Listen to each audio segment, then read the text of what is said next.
Welcome to the Enriched Nurse with your host, Dan Richmond. Enrich your personal finances, nursing career, and life. Last month, I walked you through how to create a financial head-to-toe assessment or a personal cash flow statement. That walked you through how to gather and list out all of your assets, your income, your debts, and take a look at all of your expenses, looking at a period of time, ideally a year, but at least a few months, really to get the whole big picture on your finances.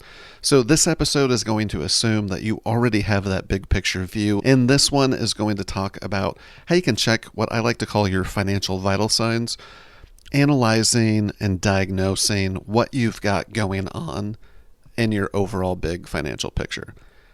This is often eye-opening exercises for people because it helps you understand some really important takeaways or attitudes within your finances. Are you spending less than you earn, or are you spending more than you earn?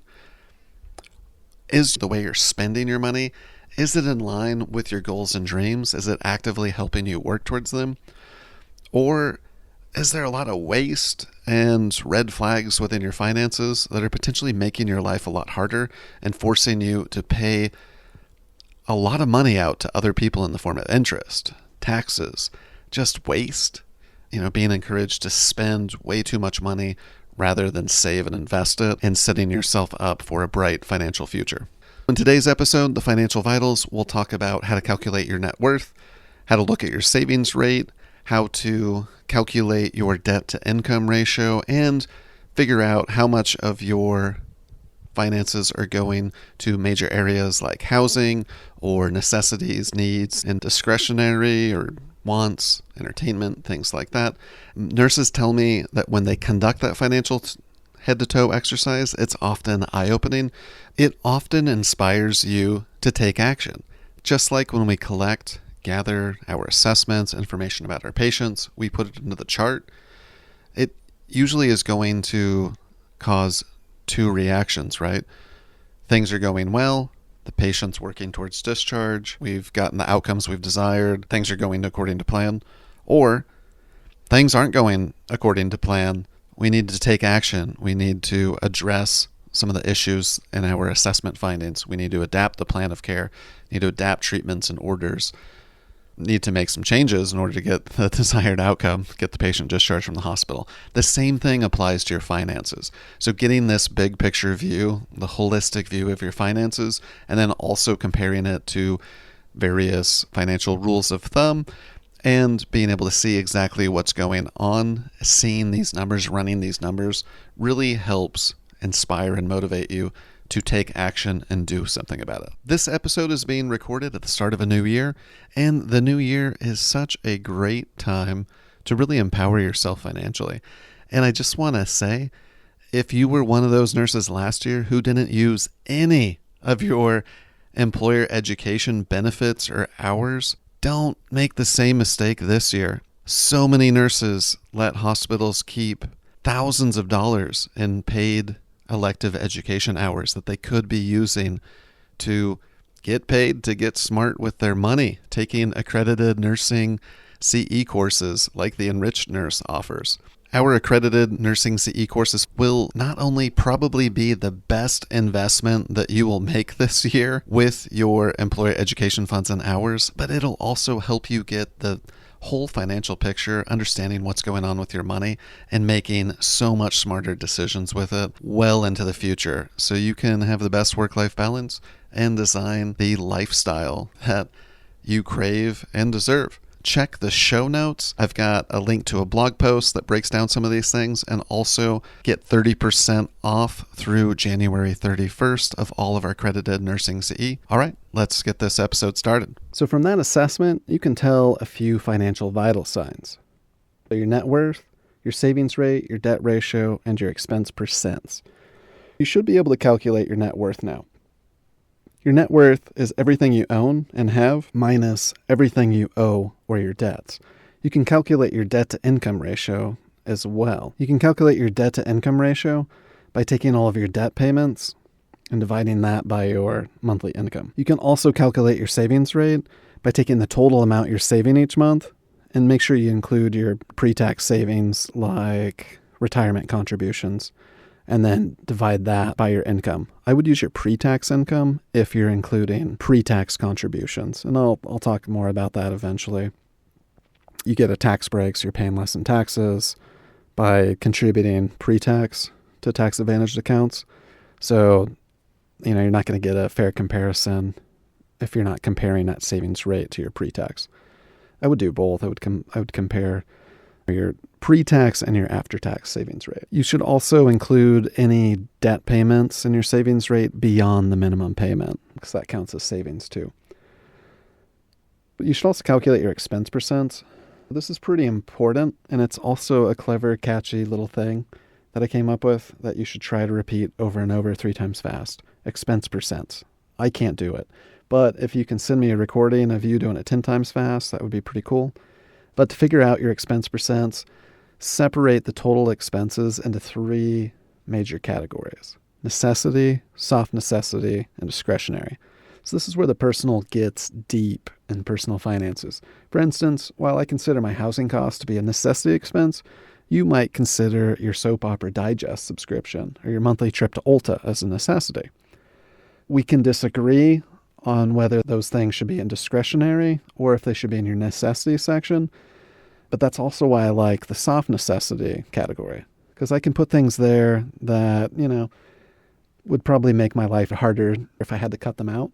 But it's not going to result in me being homeless or starving or freezing or watching a couple guys attach my car to a tow truck and drive off without bothering to ask me first if they can have my car. I put taxes, contractual arrangements, liabilities like debt payments in the necessity category. So like rent, mortgage. I put all of my food, my critical utilities, transportation costs, things I have to do to make income in that category. Other transportation costs, I tend to put my transportation costs in the soft necessity category because I can make adjustments. If I lose my job, I probably don't need 3 cars. And if I'm not driving to work, my costs should go down. I can sell a car, I'd stop using it. I can reduce gas by riding a bike. I can make changes to soft necessities. So soft necessity expenses can be reduced more easily than hard necessities. If you're locked into a 30-year mortgage, it's going to be a lot harder to adjust that payment. It's going to take a lot more effort to sell a house than to sell a car or stop using the car. It's kind of hard to stop living in a house. Discretionary expenses are going to be things like traveling, TV subscriptions, entertainment, restaurants, stuff you don't have to live. And you could easily cut it if you had the sufficient willpower to do so. Once you've got your expenses categorized by hard necessity, soft, and discretionary, turn them into a percentage of your income. To convert it to a percentage, simply divide the total annual amount, or you could use a monthly amount, by your annual or monthly income. Just don't divide your annual expenses by your monthly income. So again, divide that total annual amount by your annual income, and then multiply by 100. That should give you the percentage. So you might see something like this. I spend 63% of my income on necessities. I spend 11% on soft necessities. And I spend 24% on discretionary expenses. Or I spend 30% on necessities, 15% on soft, and 50% on discretionary. If you counted for everything, your savings rate should match or be pretty close to what's left over, or 2%. Hopefully, your savings rate is more like 10 to 30%. These percentages should add up close to 100% if they're accurate. If they're not getting anywhere near 100%, you probably need to figure out where that money's going. If it's above 100%, you're probably taking on debt and living beyond your means. It sounds like you're spending more money than what you have coming in. So a couple other considerations are income taxes. So your pre-tax pay, pre-tax retirement, health savings account contributions, and your take-home pay or after-tax pay. You want to get a good picture of your after-tax income or take-home pay, which you should have now. I think too many people think about their annual pre-tax pay as their compensation. You shouldn't base your lifestyle and income mindset on your pre-tax income. Nobody really cares about your pre-tax income except the government and lenders. The government bases your tax rate off that pre-tax amount, and lenders, figure out how much money they're going to loan you based on your pre-tax income level. And while, it makes sense for them to do that, it doesn't make sense for you to do that. You don't want to live like you make $120,000 per year when your take-home pay is only $80,000. That could cause some problems for you. When doing those expense percent calculations, and the same for your savings rate, I would do it for your after-tax and pre-tax income. If most of my savings is going into like a pre-tax retirement account, my savings rate's going to be off or appear higher than it is based on my after-tax rate. So it may make me look like I spend more than I earn. I could add those retirement contributions to the after-tax income to make it look more accurate. Also, when looking at after-tax income, I wouldn't want to include my payroll taxes and the necessity expense percentage because, again, that would make it inaccurate. I only want to include taxes as expenses and part of a percentage of my pre-tax income for a real reflection. Taxes that I pay with my take-home pay, though, I do want to include that in my after-tax calculations. So this would be like property, local, sales taxes, things that aren't subject to withholding. I get that last part might be kind of tricky or seem tricky, but that's going to give you the fullest picture of your finances.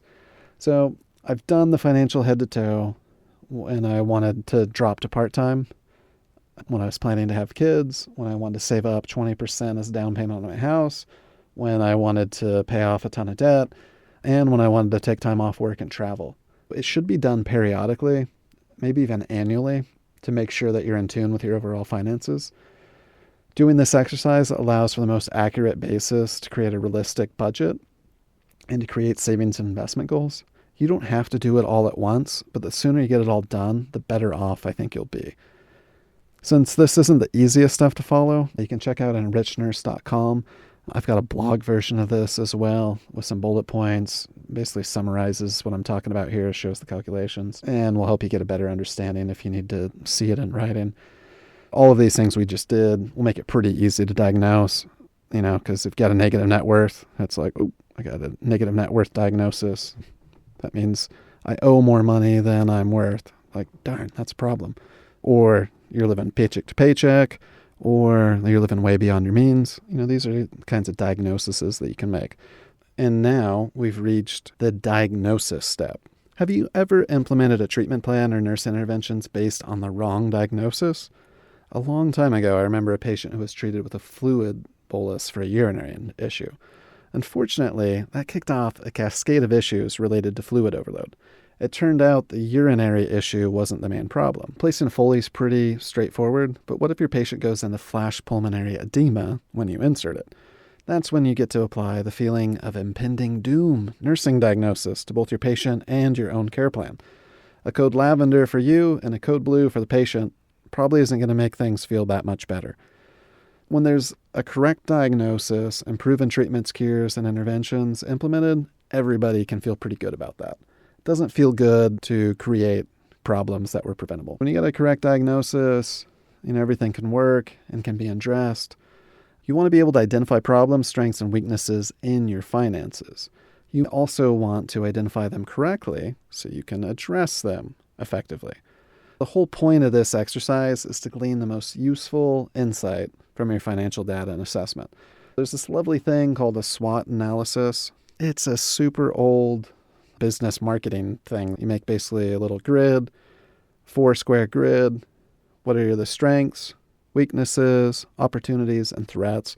I think that can be a good way when you're going through your analysis. All those calculations we made, can help make that diagnosis phase go a little bit easier. So we can apply our financial nursing diagnoses. We're not going to do medical diagnoses because that's not within our scope, but we can do NANDA nursing diagnoses. It's just like we do in the real world, taking care of patients and when we're in nursing school. So according to NANDA, a nursing diagnosis is a judgment based on a comprehensive nursing assessment. So you've done that comprehensive assessment if you listen to the last episodes. And you gathered all the information and you went ahead and did the calculations like I told you to. So now you have to analyze and diagnose those correctly.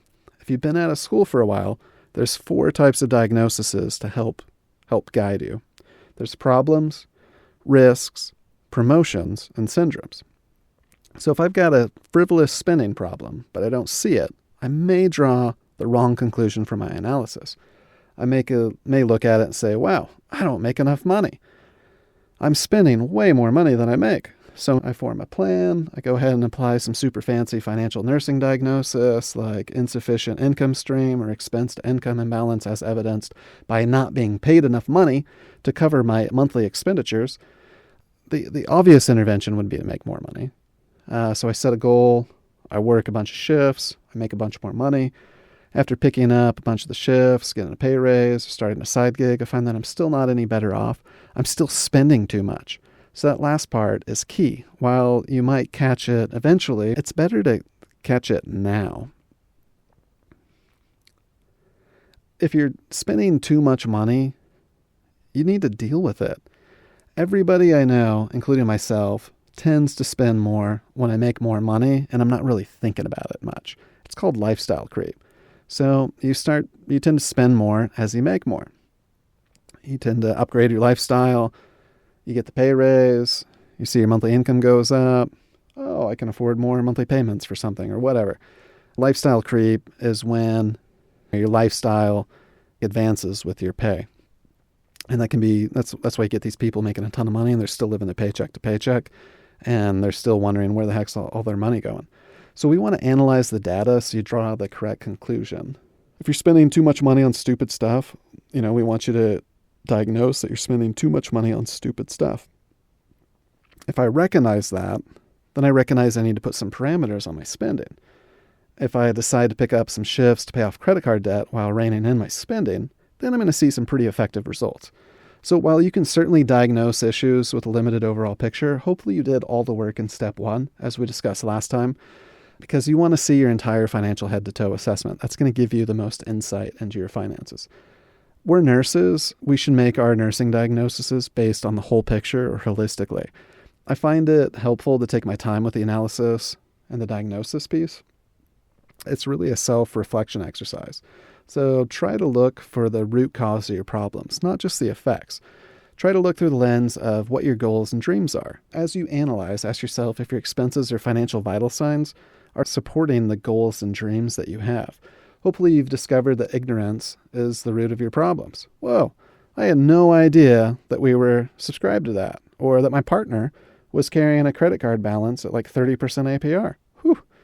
I didn't know we were spending thousands of dollars on restaurants each month, or that paying installments for online purchases could add up to so much money.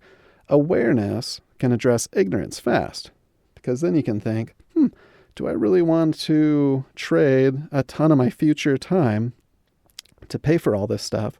Or do I want to have to pick up a bunch of extra shifts to get this under control? So don't underestimate the power of your mind when thinking about diagnoses and analysis. Psychology and emotions can play a role too. Okay, so we talked about your financial vitals before and how to calculate all the financial vitals. So you should know your net worth, the balance of what you owe versus what you own. And this is kind of like the temperature of your vitals. This gives you a pretty good idea how you are financially. Your temperature can go only so far, though, from its baseline before you're either dead or going to be soon.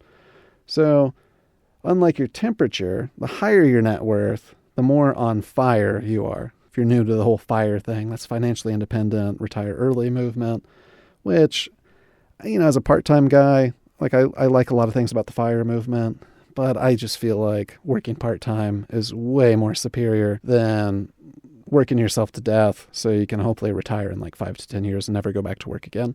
I like working as a nurse, especially part-time. If your temperature is pretty high on the net worth thing, you got a lot more potential living that you can do. A positive net worth means you own things of value and have more money than it would cost to pay off all your debts. A high net worth, like hundreds of thousands of dollars or millions, means you get a lot of freedom and options within your finances, especially in the future. Although not everybody who has a lot of money feels that way. Sometimes their mindset keeps them just as trapped and anxious as the person who doesn't have enough money. Money is not like the answer to every problem. But if you're in kind of that, if you can see how you can use your resources to give yourself more time and freedom, then high net worth is true as far as giving yourself potentially a lot more freedom and independence. You can have more control on whether or not you work more or less and focus on the passions you have in life as you see fit.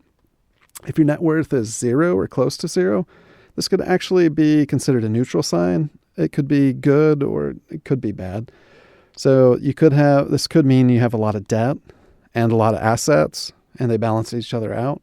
If your net worth is negative, it could be a sign that you've got issues in your finances, like you got a lot of debt. You probably work a lot, you probably owe a lot of money, and you probably have a lot of liabilities, and you probably don't feel like you have a lot of time. Or it could just mean that you're younger or a newer nurse, or you have a lot of student loan debt, you're making good income, you haven't been working very long, and you haven't really had an opportunity to pay down debt or save up much. It can be perfectly reasonable depending on your age or where you're at in your career too.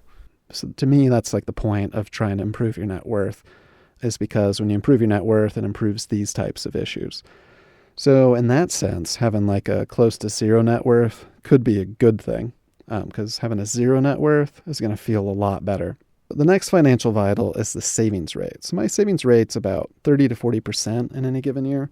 Sometimes it's higher. So that means I'm investing in saving a lot of money, which is improving my net worth and giving me more options for my time and life, especially in the future. But man, like you can save way too much. And if your savings rate, 30 to 40% is pretty high. If you're saving much more than that, good chance you're making a lot of sacrifices. That's something to keep in mind, because one of the main concepts of the Enriched Nurse is that you're living well now, not just like making yourself miserable for the future. If your savings rate's low, it means most of your income's probably getting ate up by expenses. So that means you're not investing in your future or improving your net worth. It also means you aren't taking advantage of making money off of your money. But you're probably losing out on tax savings. You might be living paycheck to paycheck. If your savings rate's moderate or high, that's great. It means you can optimize your long-term planning. You could potentially work less. You got a lot more options. You can also take advantage of compound interest over time to make even more money off your money. If you've got a significant savings rate, you have positive cash flow for additional expenses or investments to cover unexpected expenses or losses in income. So you got like a nice buffer. Many financial experts recommend a savings goal at about 20% of your income. This could be in the form of paying off debt, investing, retirement contributions, and hoarding cash. Fidelity, for example, recommends a savings rate of 15% for retirement and 5% for general savings. So where is your savings going? Are you putting it into tax shelters? Is it going into one account? Do you have separate accounts? Are you primarily using it for debt payments? Are you saving a lot, but are you not investing it? Are you getting interest off of your savings? Are you getting returns or capital gains? Is it being eroded by inflation? These are all questions that you should ask and consider when looking at your savings and considering how to diagnose it. The third financial vital is your debt to income ratio. So you calculate this by adding up all your monthly loan payments and dividing it by your monthly income. This helps you see how much of your income is being eaten up by debt and interest payments. It's also used by lenders to determine your risk. They like to use your pre-tax income to determine your ratio. That's because pre-tax income has way fewer variables from person to person. It gives them a more uniform measurement of your risk on a loan. For our purposes, since all of our debt payments are made from our after-tax or take-home pay, we want your ratio of debt to after-tax income. So my debt to after-tax income ratio is pretty low. It includes my mortgage. It's only about 13%. My debt to income ratio based on my pre-tax pay is 8%, and that makes it look a lot lower. If you have a lot of debt, these are going to look even more extreme, and you're going to be hurting a lot because a high percentage of your after-tax is going to put quite a burden on you. So lenders like a debt ratio of under 35%. They get nervous when you're in the 35 to 50% range. And when you have over 50%, most won't want to lend you money. I'm pretty far from that 50% mark, so I should look real nice to a lender. Aside from lenders, when you have that much of your income go into debt, what do you do if your pet gets sick? What if your car breaks down? What if inflation goes up like it's done recently? What if you miss some work? Like, do you take on riskier, more expensive debt to maintain your quality of life? Do you go work even more? Do you start selling stuff? Do you miss payments? All these things are stressful, and they create a drain on you and your time. The last vital sign is your expense percent. So how much of your income does each major expense category take up? So this is where you can really start to see where your money's going and diagnose some problems. So do you spend way too much on frivolous things? Do you go out a lot to eat and drink? Do you make your own lunch? Does your grocery bill seem high? Are you committing the ultimate personal finance sin of drinking daily lattes and eating avocado toast? The main reason why we're broke, according to the experts, I've never been able to diagnose my latte habit as bringing down my finances. But hey, I'm sure it exists because the experts say so. So, do you buy expensive, fancy clothes? Do you only wear them a few times before you upgrade them? Do you commute really far and only get like 12 miles per gallon? Do you constantly buy things online that you think is going to make your life better? Are you subscribed to every single streaming service? Some people will immediately see they've spent a lot of money on something that could be described as dumb. So excessive discretionary expenses are pretty easy to cut or adapt when you focus on them. I'm not really a huge fan of deep cuts to expenses, though, that make my life more enjoyable. This is where if you can keep some major income thieves out while you save and invest a lot, who really cares what you're spending on food, travel, and things? So, when your major expenses are lower, there's not really a need to skimp on the smaller stuff that make life enjoyable. So what if you're not spending that much on discretionary expenses? What if after deep cuts, there are still things keeping you down? So what if it's really your hard and soft necessities that are dragging you down? I mean, these can be a lot harder to cut. I'm talking like debt payments, interest costs, taxes, housing, transportation, education. So canned personal finance advice can be annoying because it can be about giving you just enough info to sign up for a service, product, or coaching program. It can be tailored to people who can't read an article more than 5 minutes. I get it. I'm easily distracted too. But the almighty budget is held as like the holy grail of personal finance. But budgeting's not going to be fun if your major expenses are just way too high. The good news is by doing all the work and assessing your finances from head to toe and seeking to discover where every dollar went and came from, you've done the foundation for a more accurate budget. So now we can talk about some budget rules. But again, getting rid of small stuff when it's the big stuff that's the problem can definitely be a little more painful. So budget rules are often thrown around like the 50-30-20 rule, which was popularized by Elizabeth Warren in her book, All Your Worth. There's a 50-25-25 rule, I think, personal finance bloggers popularize. And then Fidelity, I noticed, has one that doesn't add up to 100, but it's 50, like keep your major expenses, housing, no more than 50% of your income, 15% to retirement, 5% savings, then the rest, I guess, you spend on whatever you want. They simply say, strive for this. Well, I mean, that's all you got to do, right? Make your budget and follow the rules, and then you'll be successful. Sure, but only if you can actually follow the budget and reduce the expenses. If your expense percentages stink because your mortgage is just way too high and eating up a ton of your income, who cares if you cut out the lattes, all subscriptions, ride a bike, turn the heat down, or wear a jacket indoors? Your budget's going to fail, because most of your income is still going to a mortgage that's just costing you way too much money, and now you're miserable cutting out small comforts that still don't let you save any real money. Not only that, strict budgets aren't really fun for most people because they're meant to be restrictive. They can help you rein in frivolous habits, sure. The rules are useful comparisons. So if you're close to some of those rules, you'll be in a good spot to optimize your finances. If you're too heavy on necessities or light on savings, you may have a little more work to do. And I just want to add, as nurses, it is so easy to just not really understand where our money is going, where our time has gone, and to not have our finances where we want them to be. It's pretty easy to ignore our finances as nurses because our job's tough. We're often exhausted. We work long hours. And not only that, it's not just nurses. In America, it's just really easy to spend money and borrow a ton of money. You're constantly bombarded and encouraged to. So, there's really no shame. Try not to feel bad if you're not where you really would like to be. And understand that you are totally capable. You can empower yourself to improve your financial situation. So with that, I hope you found today's episode useful, and I hope it inspires you to take some action and really empower yourself this year. I hope you take advantage of some of our accredited education. If you would leave a review for the show, greatly appreciate it. This show is about helping nurses make better financial decisions and living better lives and getting the most out of their careers. So the more nurses who are rating the show and spreading the word about it, the more nurses we can actually help. And also, if you subscribe to our email list, that'll get you exclusive discounts on our courses. Plus, we have a bunch of free courses and a starter kit that you can get access to start improving your finances today. All right, thanks for joining.